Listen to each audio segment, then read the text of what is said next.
और एक बात मैं आपको बता दूं, एनआरसी की जरूरत ही नहीं है, और बिना एनआरसी के 80% घुसपैठिए अपने आप भारत छोड़ के भाग जाएंगे। कोहली साहब, ये मैं पूरे गारंटी के साथ कहता हूं, क्योंकि 6 करोड़ लोगों को एनआरसी के जरिए ढूंढ पाना बड़ा मुश्किल है। हां, 80-90% चले जाएंगे, जो थोड़े बहुत बचेंगे उनको तो पुलिस ढूंढ सकती है, लेकिन 6 करोड़ को ढूंढ पाना बड़ा मुश्किल है। तो क्या करना पड़ेगा?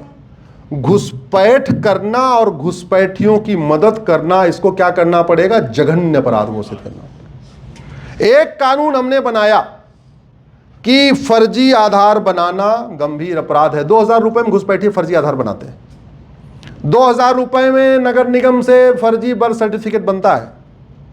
3000 रुपए में आरटीओ ऑफिस से उनका ड्राइविंग लाइसेंस बनता है। 3000 रुपए में तहसील से उनको राशन कार्ड मिल जाता है। जब ये 4 डॉक्यूमेंट बन जाते हैं तब वो जनधन खाता खुलवा लेते हैं। जब ये 4 डॉक्यूमेंट बन जाते हैं, किसी नेता को पकड़ते हैं, उसका वोटर आईडी में नाम जुड़वा देता है। 10 से 15,000 रुपए खर्च करके घुसपैठिए भारत में आराम से 5-6 डॉक्यूमेंट बनवा लेते हैं, वोटर आईडी में नाम जुड़वा लेते हैं। वोटर आईडी में नाम जुड़ने का मतलब एक तरीके से भारत के नागरिक बन जाते हैं, और साल भर के अंदर 5 लाख रुपए का फायदा उठा लेते हैं। क्यों? क्योंकि उनका राशन कार्ड पीला वाला है, ईडब्ल्यूएस बीपीएल वाला है, तो उनको मुफ्त में राशन मिलता है, उनको मुफ्त में मकान मिलता है, उनके बच्चों को वजीफा मिलता है, उनको मुफ्त में मुद्रा लोन मिलता है, सारी उनको किसान सम्मान निधि मिलती है, केंद्र सरकार की सारी योजनाओं का लाभ मिलता है, राज्य सरकार की सारी योजनाओं का लाभ मिलता है। और बाकी छोड़ो, एक अलग से मजहब के आधार पर मंत्रालय बना है, मजहब के आधार पर विभाजन हो चुका, फिर भी मजहब के आधार पर एक मंत्रालय चल रहा है, उसका नाम है अल्पसंख्यक मंत्रालय। मैंने इसको सुप्रीम कोर्ट में चैलेंज किया हुआ है।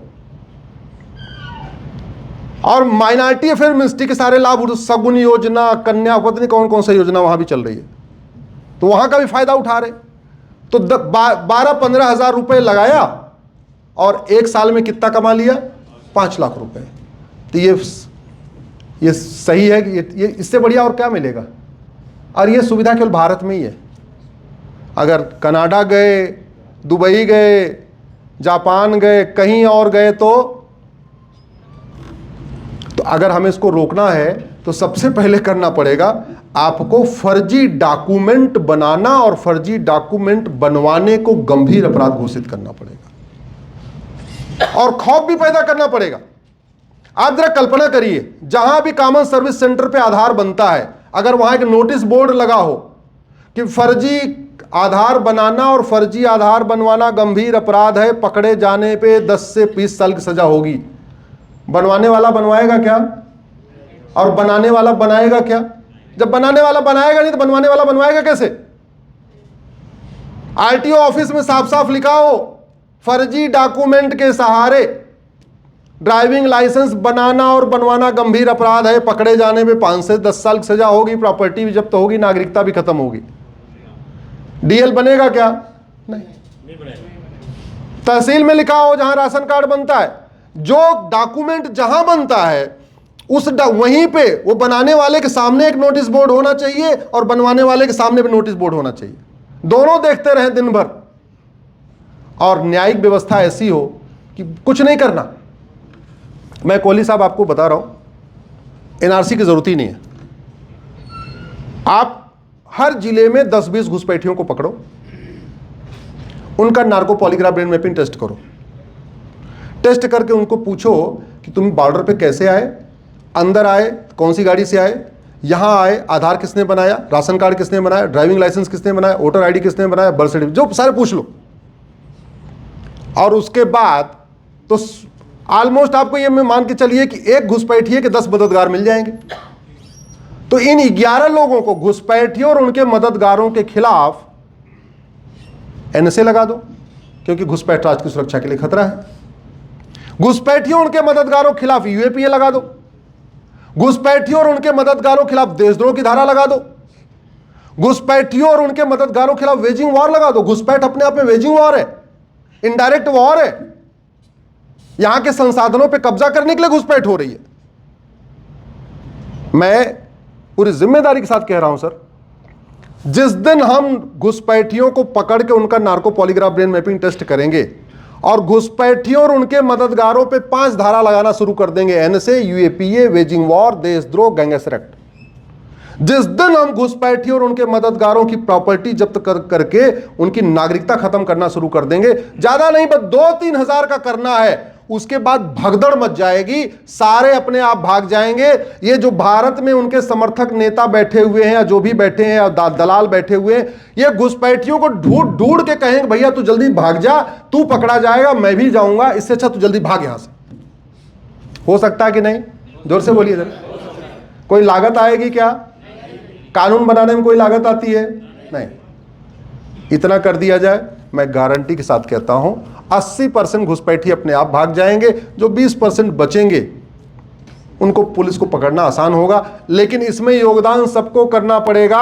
संसद को भी योगदान करना पड़ेगा, सरकार को भी योगदान करना पड़ेगा, सुप्रीम कोर्ट को भी योगदान करना पड़ेगा, समाज को भी योगदान करना पड़ेगा और खबर पालिका को भी योगदान करना पड़ेगा। खबर पालिका आज में बहुत सारे ऐसे हैं, उनके बारे में कुछ कहना ठीक नहीं है, क्योंकि उनको भी फंडिंग वंडिंग आ रही है तो वो भी उल्टा सीधा काम करते रहते हैं। तो विधायिका, कार्यपालिका, न्यायपालिका, समाज, ये चारों अगर एक साथ हो जाएं तो घुसपैठ रोकना, घुसपैठियों को भगाना कोई बहुत असंभव काम नहीं है। भारत सुरक्षित होगा, सीमाएं सुरक्षित होंगी। सीमा जागरण मंच से मैं यही आग्रह कर रहा हूं, केवल आप इस मिशन को अगर ले लीजिए। मैं तो कोर्ट की लड़ाई लड़ रहा हूं, लेकिन मैं चाहता हूं कि ऐसे सीमा जागरण के कार्यक्रम हर राज्य में हो। कम से कम एक राज्य में करवाइए सर आप। और मैं आज आपके यहाँ ये अपनी बात का कमिटमेंट दे के जा रहा हूं, अगर आप मुझे कहीं भी बुलाएंगे तो मैं ज़रूर आऊँगा। इसके बारे में जागरूकता करना बहुत ज़रूरी है, बहुत ज़रूरी है। नहीं तो मैं 1-2 उदाहरण दे देता हूं। वर्ल्ड कप के फुटबॉल में फ्रांस और मोरक्को का मैच हो रहा था। जब मोरक्को में अशांति थी तो फ्रांस ने मानवता के आधार पर मोरक्को वालों को वहां अपने यहां शरण दे दिया, और वर्ल्ड कप के फुटबॉल मैच में सेमीफाइनल में फ्रांस ने मोरक्को को हरा दिया, और मोरक्को वालों ने पूरे फ्रांस में आग लगा दिया। क्यों? बोला तूने हम जहां से आए हैं उनको हराया कैसे? मतलब कितने, अब शब्द बोल दूंगा तो असंसदीय हो जाएगा, मतलब जहां खा रहे हैं, जहां कपड़ा मिल रहा है, जहां रोटी मिल रहा है, जिस देश ने सब कुछ दिया वो देश महत्वपूर्ण नहीं है। जहां से भाग के आए, जहां से खदेड़े गए, जहां से मर रहे थे, वो देश महत्वपूर्ण है।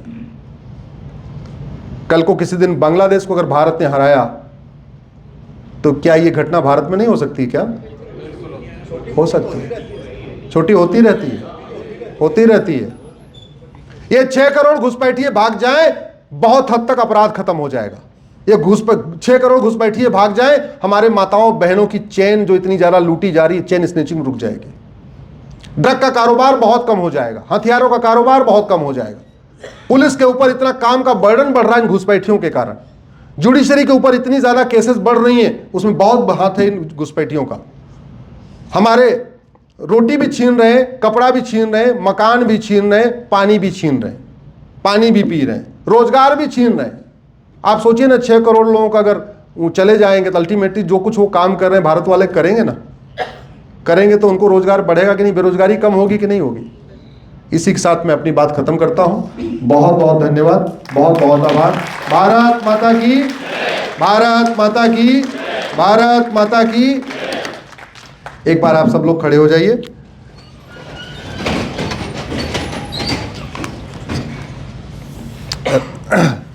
एक मेरा नारा है, उसको जेएनयू वालों ने चोरी कर लिया था।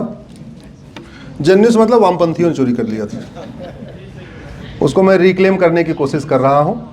तो आपको हाथ उठा के पूरी ताकत के साथ बोलना है, हमें चाहिए आजादी। गुलामी के नाम से, हमें चाहिए आजादी। गुलामी के निशान से, हमें चाहिए आजादी। गुलामी की शिक्षा से, हमें चाहिए आजादी। गुलामी की कुरीतियों से, हमें चाहिए आजादी। गुलामी की कुप्रथाओं से, हमें चाहिए आजादी। लब जिहाद लैंड जिहाद से, हमें चाहिए आजादी। रोहिंग्या बांग्लादेशी घुसपैठियों से, हमें चाहिए आजादी। धर्मांतरण कराने वाले मिशनरियों से, हमें चाहिए आजादी। गुलामी की पुलिस व्यवस्था से, हमें चाहिए आजादी। गुलामी के कानूनों से, गुलामिक प्रशासनिक व्यवस्था से, गुलामिक न्यायिक व्यवस्था से, भ्रष्टाचार और अपराध से। एक देश एक विधान मांग रहा है हिंदुस्तान। एक देश एक विधान मांग रहा है हिंदुस्तान। एक देश एक विधान मांग रहा है हिंदुस्तान। एक देश एक विधान मांग रहा है हिंदुस्तान। भारत माता की जय। भारत माता की जय। भारत माता की जय। जय श्री राम।